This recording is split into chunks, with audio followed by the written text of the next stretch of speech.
Close to a week from the day of UFC 315.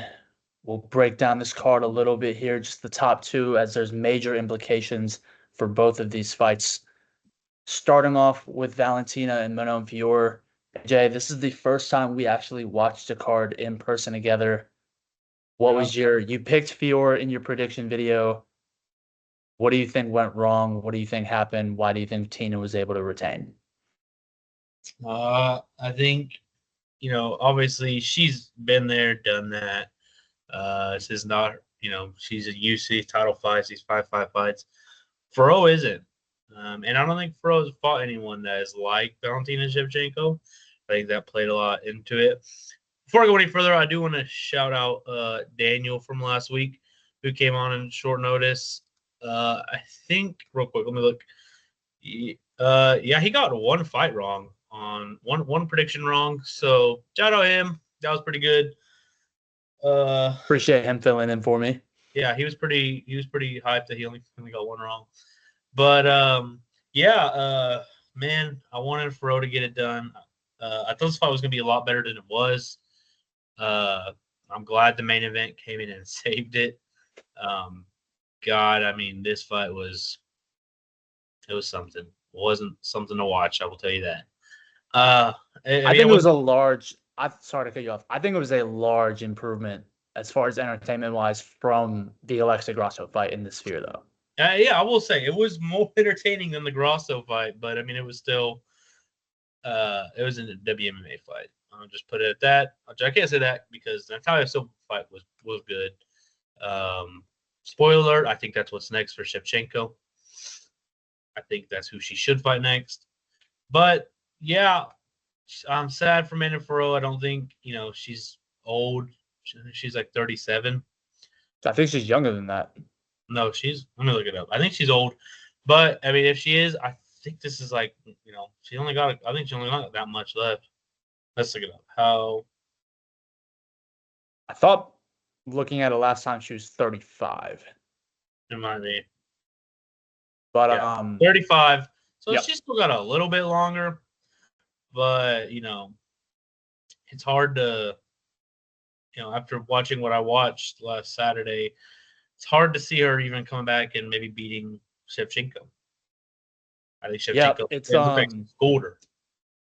yeah, Shevchenko Valentina's experience, I think, really showed up in this fight. And one thing I was impressed for to give props to Fiore is her takedown defense was really good. I thought obviously I wasn't able to record last week, but I thought Valentina was gonna win. I thought it was gonna look a lot different than how it did look. I thought Tina was gonna try to use a lot of control time, get some takedowns, um, try to attack that crucifix position that she's so good at that we've seen so many times from her and land a lot of ground and pound. But this fight played out mostly on the feet, and a lot of people that picked Manon Fior to win this fight were saying that if it mostly plays out on the feet, that Fior would have the advantage. She'd have the power advantage. She obviously had the reach, but Tina showed a little bit of a speed advantage, in my opinion, and her jab was working really well. That was her best weapon all night. And I'm actually looking at it now. She landed 20 more, actually, no, 19 more head strikes throughout the entire fight. And she landed 22 more strikes from distance. So that just shows you the name of the way this fight played out. She did really well in the distance against a longer fighter, which is really hard to do. Um, and I think Valentina, I'm not going to say she turned back the clock necessarily, but she um she really showed her experience and she showed that she still is an elite mixed martial artist, an elite striker. The spinning wheel kick was really fun. I thought that was dope. Hadn't seen her pull one of those out in a little while, and last time we saw her spin notably in a fight. It ended up in her being choked out in the first Grasso fight. So it was good to see Tina back in form, back in championship form, and the implications here on out. There's two options that could come out of this. Obviously, Natalia Silva is the one that's coming to everyone's mind because she fought under in the card. She looked awesome against Grasso. Looked a lot more dynamic on the feet. The other option would be one strawweight champion, Zhang Weili, who, after the fight was over, um, recorded a video in front of her TV talking about how she's ready for the challenge, she's ready to move up. We've been talking about this fight for like 3 or 4 years now, talking about Zhang Weili moving up and potentially facing Shevchenko. I'm really curious to see what the UFC does here as far as how they want to do this. I know we'll get into this in a little bit with some of the other news that Dana dropped this past week, but double champions might be a thing of the past at this point. That era might be officially over. So for Zhang Weili to potentially relinquish her strawweight title, I'm interested to see how that'll play out if they'll continue to do the same as they've done for other divisions and making them vacate the belt. But all in all, Tina looked awesome. And let's move on to the main event. Main event. Not to toot my own horn. I think I've gotten 2 main events wrong this year. No, main events. I think I've only got 1 wrong. And that was the Diego Lopez revolt card. So one may say I know a thing or two. Jack Della Maddalena, I was so excited he finally got to be champ. I love Jack Della Maddalena. I think he's one of the most entertaining fighters in the UFC. I said it before, I'll say it again. He's the best boxer in the UFC. Put it on display Saturday night. He's better than Ilya Sporio. And he's bringing violence back to the welterweight division, man. Bringing violence back to the champions. Absolutely destroyed Bilal Muhammad's face. His whole lip was hanging off. What do you think Oh, about that it? was a gnarly photo of Bilal's top Yeah, lip just cut down the middle. yeah. That was What gnarly. did you think about this fight? So, as I said before, I wasn't able to record for predictions, but I did pick Bilal Muhammad. I went chalk here, and I was wrong.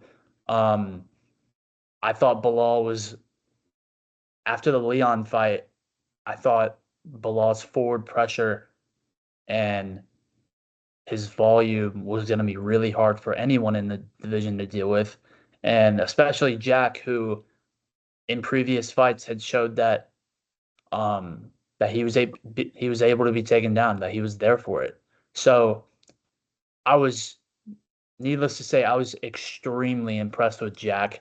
He looked not only did he look like maybe the best boxer in the UFC, but what I was most impressed with was how well rounded he looked. I mean, defending the takedowns, scrambling out of the few that Bilal got. Actually, I have a stat. Bilal only landed 3 of his 9 takedown attempts, and in a Bilal Muhammad fight, only had that went all 5 rounds. Went only had 3 minutes and 21 seconds of control time throughout the whole 25 minutes. So I think that stat right there really shows how the night went for Bilal. I mean, he was talking about it going in. Canelo hands, Canelo hands. I want to stand. I'm not going to shoot as much. We all thought he was majorly bluffing, and he did shoot, but he didn't shoot to the volume that a lot of people thought he should have. I thought he was going to be shooting a little bit more, especially a little bit earlier than he actually started.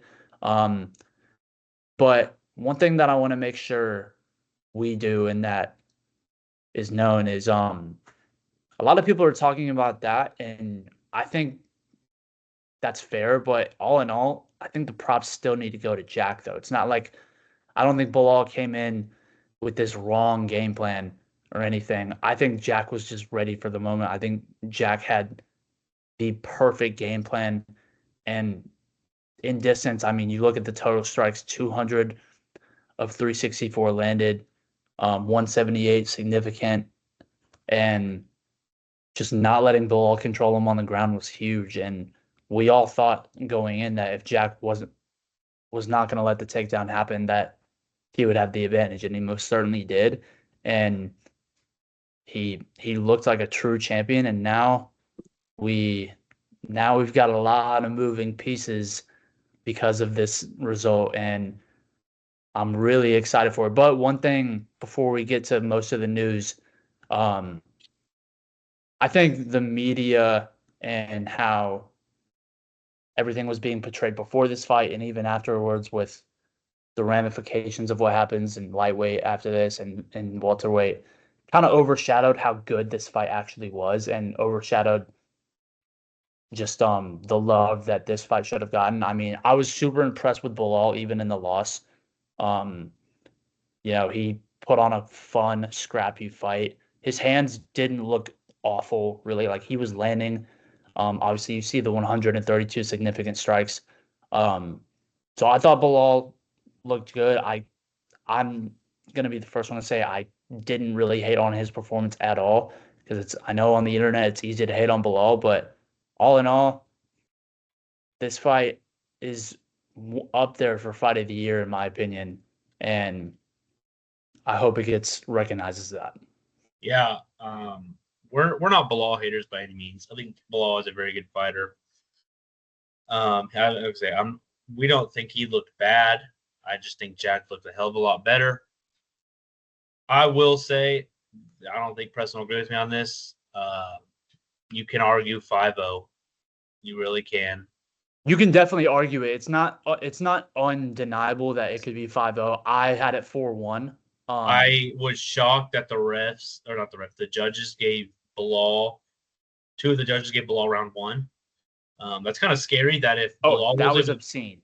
if Bilal was able to hold that takedown in round 5 for longer, he would have won the fight, and that is just ridiculous. So Yeah, kind of, 3-2 scorecard is objectively awful when it comes to that fight. It could be argued as 5-0. I think most people around the community had it 4-1, at including most myself. 4-1. I think Bilal won that fourth round, Yep. but I mean, giving Bilal that first round is just horrible. I don't know Obscene. what That might have been Jack's best round. um That or 5. Jack. I just can't praise Jack enough. He came out. He looked like he's a champion. How a champion's supposed to look. Popping the jab. I thought he was gonna get a TKO. He almost did at the end of the fight, but That's another thing that deserves credit. Bilal's got a chin on him, he and took a it lot of mean showed in this shots. fight. He took a lot of hard, clean, flush shots down the pipe, a lot of really good twos, um, and he took them. He's gritty, he's tough, and um, that's something that we didn't know if he was going to be able to take from Jack if he landed flush, but Bilal certainly took it, and yeah, Jack looks like he looks like the real deal. He looks like a rightful champion. And what's also really impressive is that he did this off of a long layoff from injury. Obviously, he's had the arm issue for a little while. Um, so to look this good, for his cardio to look this good coming off a layoff like this, it's super impressive, and I can't speak about it enough. Mhm. One thing that came to my mind after this fight was just how shit is Leon Edwards. That's what I thought. Uh, I think he's horrible. As for what's next for Bilal, I think you give him Kamaru Usman, win or lose from the if Kamaru Usman doesn't retire, win or lose the Buckley fight. I think Bilal versus Usman, they have that beef. Obviously they've been going back and forth. Bilal said he made him cry on the podcast that we haven't seen. Haven't seen the footage yet. Drop the footage. Yeah, drop the footage. We want to see the episode, but I think that's the fight to make for Bilal. He's going to need a long layoff after the damage he took in this fight. We'll get to Jack in a minute. We know it's next for him. This card, though, all around, pretty much exceeded my expectations. I thought, Canada card, the last one that was in Canada, was pretty rough. This one was pretty good, though. Prelims and everything. Yeah, it definitely performed better than how it looked on paper going in. A lot of people were saying that it wasn't necessarily a worthy pay-per-view, but it certainly performed. A lot of the fights were extremely entertaining, a lot of finishes. uh, Um, Shout out Jose so Aldo, I want to say. Retired, hanging it up. should have Um, had a tribute video. yeah, I don't know how you go into this fight with Aldo Holdy is not thinking this might be his last fight. Anthony Smith gets the tribute video, but not Jose Aldo. Hey. Silva, obviously, she put on a good performance. She could be next. Benoit Saint Denis versus this guy. Went about as I expected. Looks like we're getting the Benoit title run again. Called Uh, out Justin Gaethje. Called out Gaethje, but then said he wants to fight Gamrot, which they offered him for this fight, and he turned down. But maybe she has confidence.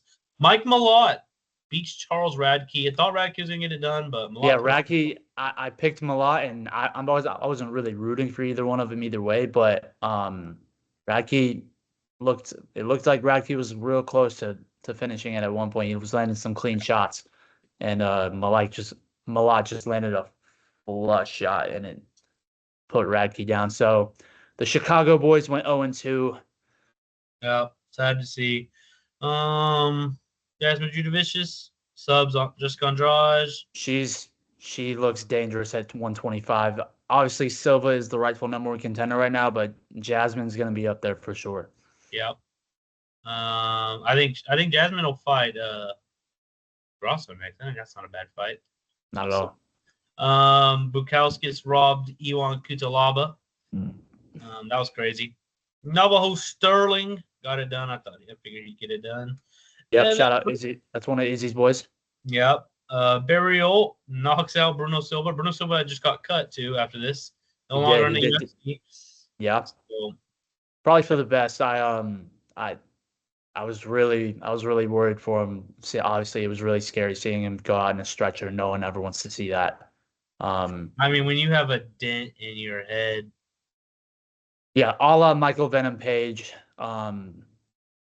his knockout in Bellator with the knee. You just don't ever want to see that, and you always want the best for these fighters, as there's a lot of damage that can come from this. So glad that Silva was okay, released from the hospital, and yeah, so good card, 315. Was happy with it. Yeah, one bad, good birthday card. Had fun watching it. And now let me pull this up. We thought we were gonna get it after in the post-fight press conference, but Dana did not show up. Some random shows up. Dana left real quick. Yeah, you had to get some business done. Had to make some calls. And we see it here. Hold up. Main event for 317. We finally get it for the vacant, undisputed. The vacant. Yeah, no, we're not undisputed. The vacant lightweight belt. Charles Oliveira versus Ilia Tuporia.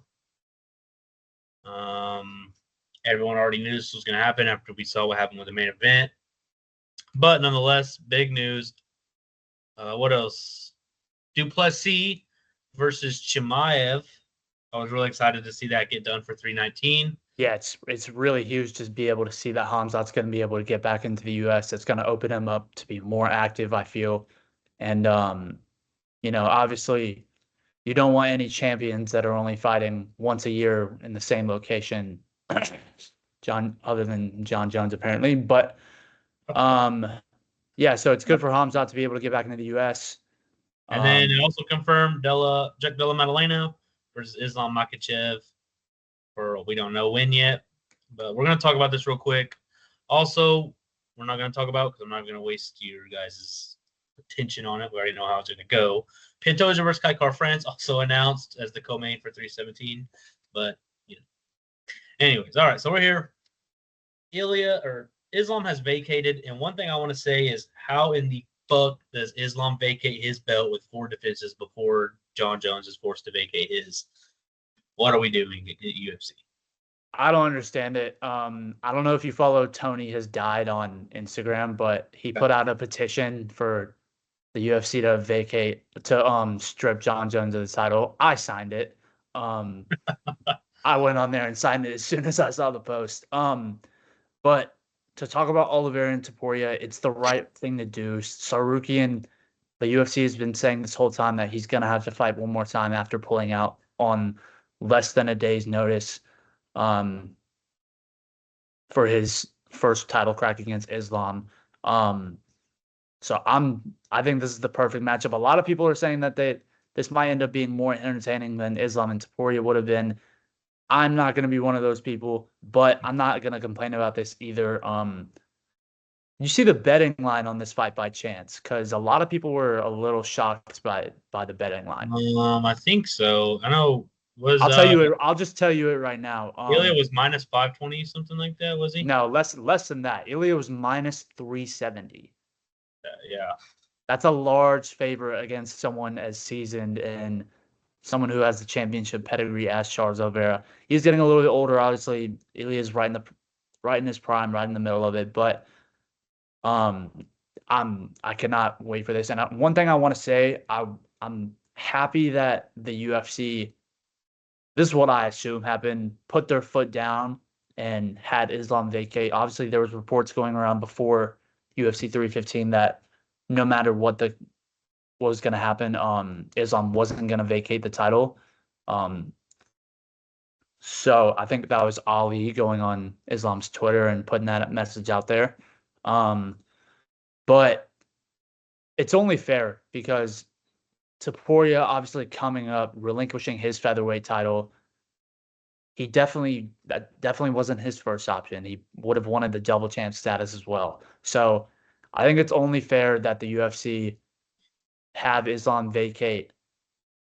And now the questions are, is this a permanent move to 170? Is he gonna come back down to 155 at all? And overall, it seems like the UFC is. It feels like we're really gonna be done with double champions. Obviously, we haven't had one in a while. Now, Amanda was technically the last one, even though the women's featherweight division is just doesn't exist. Um, but it's interesting to see that the double champion possibility is seemingly gone from the UFC because there's a lot of fighters. There's a good bit of fighters in the promotion that a lot of the fans think could have reached that status in different divisions in different weights. So overall, Topuria and Oliveira, what was your reaction? What did you think? We're not going to do like in-depth predictions yet. We'll save that for when the time comes. But Yeah. is this? But I will say off rip, I am leaning towards Oliveira. I just I just am. I don't know. I have a feeling. I have a feeling, man. He's gonna fraud check this fucking guy. I He's think gonna, you're in for a rude awakening. he's gonna fucking sub him, bro. I know what I'm talking about when it comes to main events. Um, but no, yeah, right call.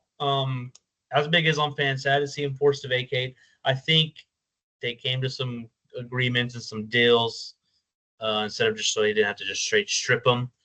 Makes me think we're not getting Islam versus JDM in Perth. I think we might get it in Abu Dhabi now. I think it either happens depending on Jack's timeline, because obviously he just went through a war. Um, I wouldn't be surprised if Islam and JDM happens in either New York in November or Vegas in December. I think we're looking at that sort of timeline for this fight, which I'm not mad about at all. See, I think we're gonna get it in Abu Dhabi. I think Islam got a bigger pay cut. He went in there. He's like, listen, I may not have the belt, but I'm the one that's bringing the viewers to this pay per view. He probably wanted a bigger pay cut for his team and himself from the pay per view. I think he wants to win the 170 belt in Abu Dhabi. So I wouldn't be surprised if we get this fight in Abu Dhabi. We get at least one pay per view every year. But as for this fight, yeah, I mean, I can't be more excited for it. The card as a whole, as it stands, looks like we're getting Paulo Costa and Roman Kopylov as the featured fights. So hopefully we had some more added there. Because that is rough for an international fight week. But it's super excited for this one. I think it's a lot closer than people think. I will say that. I don't think Ilya is just going to go in there and just flatline Charles. It'll be one thing to watch if his power can go over to 155. I'm not worried about that one bit. He had the one fight in London against Jai Herbert. Yeah, and he got dropped. He got dropped, but he also put Jai Herbert to sleep. He did sleep him, but he got dropped. And he's never. I will say it'll be interesting to watch Ilya fight someone who is, not coming off of a devastating knockout or a big weight cut like Volk and Max were. That'll be one thing to watch. And I don't think he's fought anyone to the pedigree of ground game that Charles has. You know, so I think it's going to play a big part in this.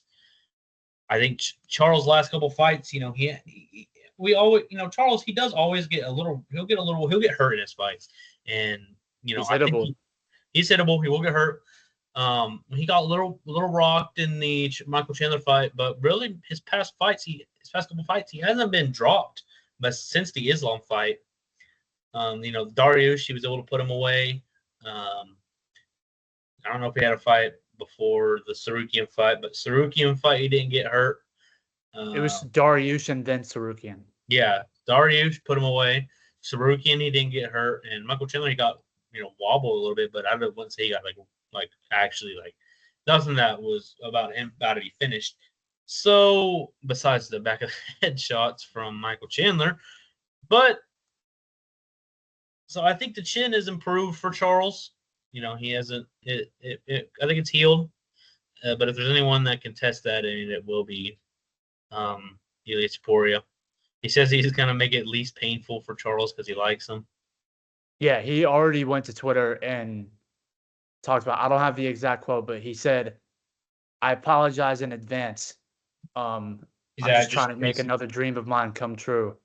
he said that he likes Charles and whatever hurts the least, that's what he's going to do. So, but I wouldn't be surprised. Obviously, when they go Ilya knockout, I wouldn't be surprised if we get an Ilya by decision here. But I will be leaning Charles. Next fight, we'll go more into depth. This one of I think maybe top 3 biggest fights you can make in the UFC right now, up there with Ilya Islam, Tom Aspinall, John Jones. I think this one is right up there with those. If you're a big fan of the sport, Khamzat Chimaev versus Dricus Du Plessis in Chicago. I love Khamzat Chimaev. I think he's so entertaining to watch when we do get to watch him. Hopefully he sticks through, does not pull out. I think this is going to be an insane fun card to watch, insane fight to watch right here. Because Dricus is good. I think it's closer than the betting odds already came out. Khamzat is the favorite. I couldn't remember by what the number was, but Khamzat is the favorite. But Dricus is good. I think he's already the top 4 middleweight of all time, personally. But Khamzat is just different.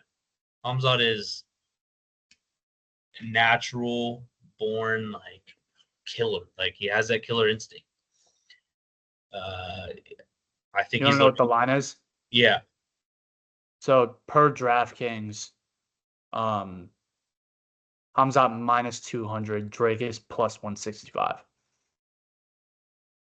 Yeah, I mean, and if I'm a betting man, I'm at least throwing a little money on Dricus.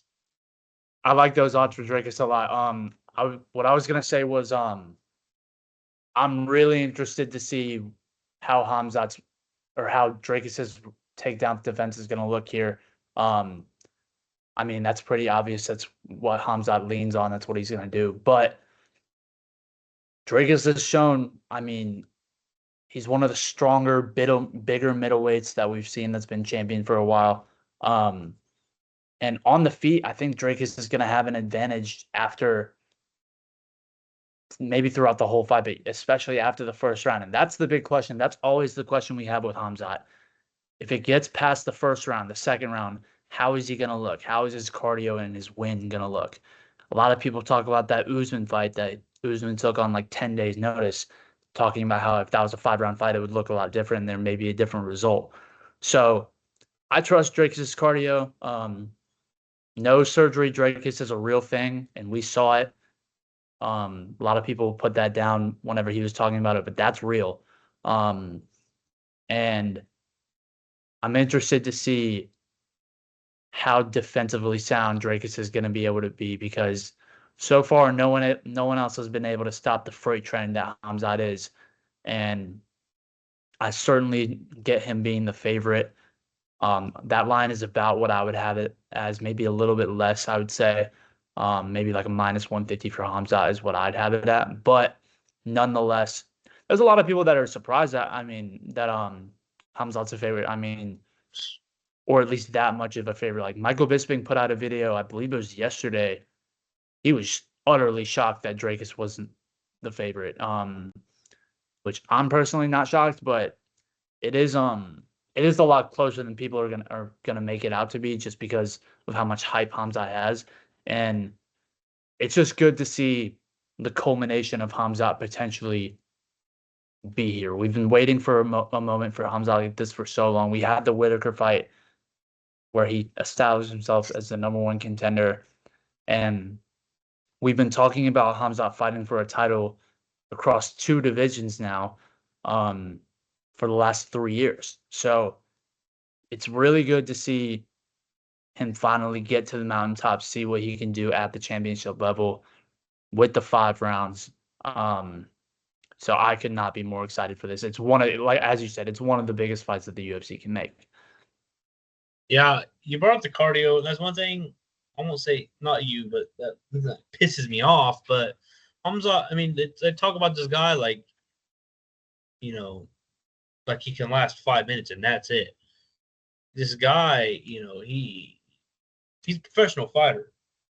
And people don't like to. You look at who he's fought. People don't like to really. They're like, oh well, Usman was on 10 days' notice. Yeah, well, Hamza, you know, Hamza was that was also on 10 days' notice for Hamza. He was preparing for a completely different matchup. From you're going from fighting Paulo fucking Costa to one of the greatest welterweights that's ever fought, one of the greatest fighters we've ever seen, who is virtually people thought could not take him to the ground. Hamza comes there and takes him down pretty almost whenever he wanted. The Gilbert Burns fight, he was dominating Gilbert Burns that fight. Yeah, he was able to finish him, and that looked good for Burns. But I mean, Hamza dominated that fight too. We've seen him come in and just dominate everyone. People thought, I saw majority, not majority, but a number of people say that Robert Whittaker was going to take Chimaev into deep waters, and he comes out in 16 seconds and breaks his fucking jaw. So I'm not too worried about his cardio. Again, we haven't seen him in a 5-round fight, but I mean, I think Hamza's going to do what Hamza does. I'll just leave it at that. I'll just say this. If Drakus performs like how he's been performing against these other middleweights, against Hamzat, I don't know who else. I don't know what other threats there are in the middleweight division for him. I mean, I if mean, he there's a gets match past ball. if Drakus gets past Hamzat, I think there's a potential he can reign over this division for a long time. Um, and not only that, but if he gets through Hamzat and if he bulldozes through Hamzat, his star power goes through the effing roof. Um, so there's a lot that can come. There are a lot of ramifications that can come out of this fight. I'm super excited for it. It was the right fight to make, obviously, and I like seeing it in Chicago. Chicago. It's been a long time since the UFC has been in Chicago in the United Center. So it's good to have those fans be able to enjoy a pay-per-view. Yep. And then the other thing he announced confirms, like when we talk about it a little bit, Islam will be moving up to fight JDM. Another fight that is a lot closer, especially after watching what JDM did to Bilal. Obviously, Islam's wrestling is on a whole different level than Bilal. But with Craig Jones in his corner, and Craig Jones is fully behind JDM right now. The Sambo stopper. Yeah, I mean, it's really hard. And this is like my two parents fighting right now. Like, I love both of these guys. That's a crazy statement. This is what I feel like. I'm watching my parents fight. But the most of the odds I've seen, I know you said you saw something different. Most of the odds I've seen has this fight at even, and I'm not like mad at that. So I'm actually looking at Forbes right now. Forbes came out yesterday, saying that according to Bet Online, Islam opened as a minus 200 favorite. And if that's true, I feel like that's even too much.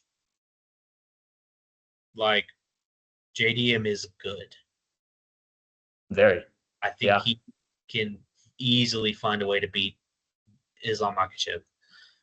Now, obviously, no bias. I think everyone knows who I'm going to pick in this fight. It's kind of hard not to when he's the pound for pound number one fighter in the world. No, I mean, if JDM wins, does that make him? It'll be interesting to see Islam Makhachev fight a guy that isn't a former 145 or A guy that's bigger than him. a guy that is bigger than him, can match the physicality. Um, I think a better. And I'm not saying anything of this Poirier. I love this Poirier, but at this point right now, I think JDM's a better boxer than than Poirier was when Islam fought him. So that'll be something to watch because Islam is a very hittable guy. Islam takes a lot of damage in his fights. He always looks like he got hit by a truck after them, and so it's just kind of scary as big as. I mean, not all of them. Not all of them. Not the Moicano fight.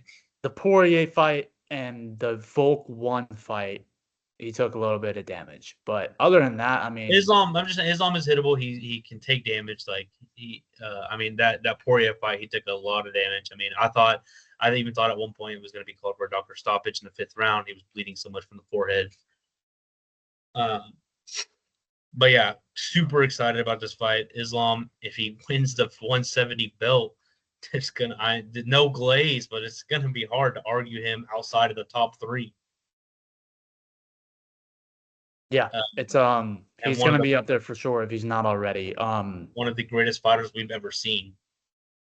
1000%. A lot of people already have him as the GOAT lightweight. I personally am most excited when it comes to this fight to see how Islam's chin holds up. Not to say that he's had any issues with his chin before, because obviously he hasn't, but to see how his chin looks at a higher weight class against someone who will land, because make no mistake, Jack will land in this fight. He's not best boxer in the UFC. And then for Jack, one thing that Jack is really good at, when it comes to his ground game. Obviously, he's not an offensive wrestler or anything, but one thing that Jack is really good at is scrambling out of bottom, getting back up to his feet, using those Grammy rolls. So I'm really interested to see how much of that he's actually going to have to do, how much success he'll be able to have when it comes to defending the takedowns of Islam that will inevitably come. But I mean, this is not something that we had on our bingo card at the beginning of the year for sure. But it's quickly become one of the most anticipated fights in the UFC and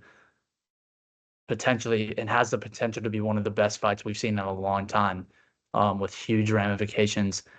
And then I think the biggest question coming out of it is what happens if Islam loses, because Islam loses at 170. He's not fighting again at 170. He'd go back down. Potentially, we still get the Topuria fight at 155. So there's a lot that can come out of this. And then for Jack, I mean, if Jack beats for his first title defense, potentially within the same year of him getting the title, if he beats the number 1 pound for pound guy in the world, someone that we've largely looked at as unbeatable throughout his UFC tenure, in Islam, I mean, same thing with Dracus against Hamza. Star power goes through the roof here. And I mean, if he beats Islam, I don't know who's going to touch him at 170 when it comes to the contenders there. 170 has quickly this year turned into far and away the most exciting, the most interesting division with the most moving pieces. I'll tell you right now, it isn't Shavkat Rahman. Shavkat's hurt. He's probably gonna be out until probably early next year. I bet he fights again. And he needs a win. He has no wins in the top 5. 0. He needs a win. Yeah, but even Shavkat speaks to how crazy this division is. I mean, you've got a guy like Shavkat who a lot of people think very highly of just waiting in the wings, who's sitting back recovering. While we've got all these moving pieces, we've got Gary in the mix. I hope he fights Sean Brady. Um, we've we've got Usman and Buckley now. I mean, there's so many things happening at 170, and it's quickly turned into the most interesting division in the UFC, in my opinion. And maybe in all this time, Ian Gary can have his own son, make his own son. Jack's good on the mic too. I mean, that's one thing I want to bring Jack up. was sneaky good on the mic. That was I won't lie and say that I I felt didn't I crack felt up so whenever he bad said for that. him because that crowd was so ass. Like, that was a good line. That was by far the best. I thought the best part of the whole press conference. I didn't even know if I heard that right at first. Yeah, I had to back it up. But yeah, so it's a big week and two for the fans of the UFC. Um, Glad we got these big fight announcements finally. Yeah, it's good to have some clarity going into this summer, what we're gonna see from the UFC. Hopefully, I mean, these cards are gonna get built on a little bit more. We're gonna see more and more moving pieces. So all in all, it's it's gonna be a fun summer, AJ. That's all I'm thinking. We just have to make it past this next couple 3 weeks. We've got Gilbert Burns versus Morales in Apex. Got Whew.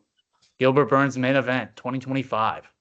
we've got Blanchfield versus Barber main event, also in the Apex. Rough. And then the fight everyone wanted to see, Sean O'Malley versus Marab. Hey, got an exciting couple weeks coming up. Just gotta make it past that. But can't complain. They're fights. Yeah, I'm watching regardless, and it's only gonna lead us into what's looking like a gauntlet for the summer. So stay tuned for this weekend's card. We'll break that down as well in another video. So until then, see y'all later.